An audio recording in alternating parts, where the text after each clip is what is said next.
सबको आलिंगन, यह एक शब्द है जो उन्हें परिभाषित करता है, क्योंकि वे न सिर्फ तिबेट या बौद्ध बल्कि पूरे विश्व के लोगों का दया भाव से आलिंगन करते हैं। उनके कार्यों ने उन्हें शांति के प्रतीक के तौर पर प्रस्थापित किया है।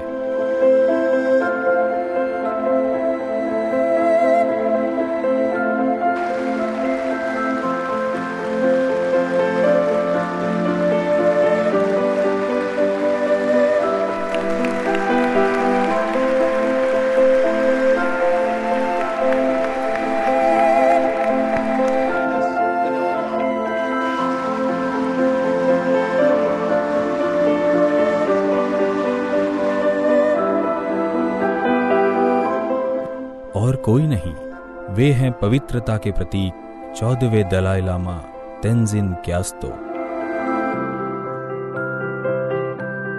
दलाई लामा को बोधिसत्व दया भाव के साक्षात अवतार रूप माना जाता है, जिन्होंने क्रमशः मानव जाति की सेवा के लिए पुनः जन्म लिया है। सन 1935 की 6 जुलाई को टक्सटर तिब्बत के एक खेतीहर परिवार में उन्होंने जन्म लिया और कम समयावधि में केवल 2 वर्ष की सौम्य आयु में ही उन्हें पिछले 13वें दलाई लामा के अवतार के रूप में मान्यता प्राप्त हुई। सन 1940 में केवल 5 साल की आयु में उन्हें आधिकारिक रूप से तिब्बत के लोगों के आध्यात्मिक नेता के तौर पर स्थापित किया गया और उनका औपचारिक शिक्षण शुरू हुआ।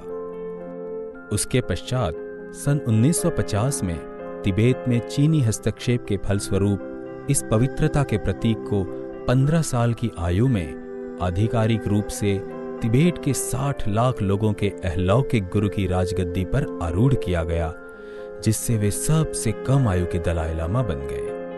वे तिब्बत के लोगों और चीनी सेना के बीच शांति के प्रयास के लिए कार्यरत रहे, लेकिन हालात बदतर होते गए और आखिरकार सन 1959 में उन्होंने 30,000 तिब्बती शरणार्थियों के साथ तिब्बत छोड़कर भारत के धर्मशाला में निर्वासन लिया।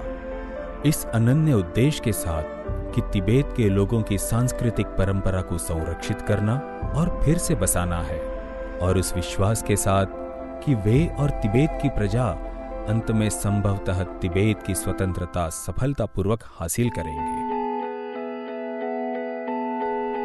अपनी लंबी जीवन यात्रा में पवित्रता के इस प्रतीक ने आक्रामकता की पराकाष्ठा में भी नियमित शैली से अहिंसा की नीतियों की अधिव्यक्ति की है। उन्होंने 70 से ज्यादा देशों का प्रवास किया है। वे 100 से अधिक पुस्तकों के रचयिता हैं और वे उनके शांति के संदेश, अंतरधार्मिक सामंजस्य और सार्वभौमिक उत्तरदायित्व के पहचान के रूप में बहुसंख्यक पारितोषिकों से सम्मानित भी हुए हैं। एक और लब्ध प्रतिष्ठित पारितोषिक संतोकबा ग्रहण करने के लिए पवित्रता के ये प्रतीक अब सूरत में पधार रहे हैं। उनके शांति के लिए अनवरत कार्यों एवं सविशेष उपलब्धियों के लिए SRK फाउंडेशन ऑफ सूरत उन्हें यह पारितोषिक प्रदान करेगा।